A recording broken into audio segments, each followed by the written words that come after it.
Mwanamke yote ambaye yupo kwenye umri kuanzia miaka 35 na kuendelea ana opportunity kubwa sana ya kuweza kupata watoto mapacha. Nisikilize, kama wewe ni mwanamke ambaye upo katika umri wa miaka 35 na kuendelea, unaweza kupata watoto mapacha kama utafuatilia hizi step 3 ambazo nakutajia hapa. Step ya kwanza, kama wewe ni mwanamke ambaye kwenye ukoo wenu labda shangazi au mjomba au mtu yoyote alishawahi kupata watoto mapacha, wewe unaweza kupata watoto mapacha. Lakini pia kwa mwanamke wa pili, mwanamke ambaye yuko kwenye umri wa miaka 35 na kuendelea, huyu mwanamke ni kwamba mayai yake huwa anajizalisha kwa wingi, kwa sababu huwa anakaribia kuingia katika kipindi cha menopause.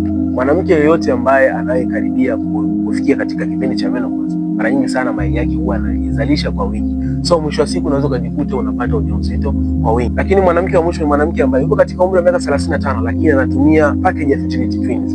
Hii ni uhakika kwa sababu inaenda kurekebisha mayai yako, lakini pia kuyapevusha na kuyatoa mengi. Kama upo tayari unahitaji kupata watoto mapacha, unaweza kutumia neno nahitaji mapacha kupitia namba hiyo ambayo iko hapo kwenye profile, itakusaidia.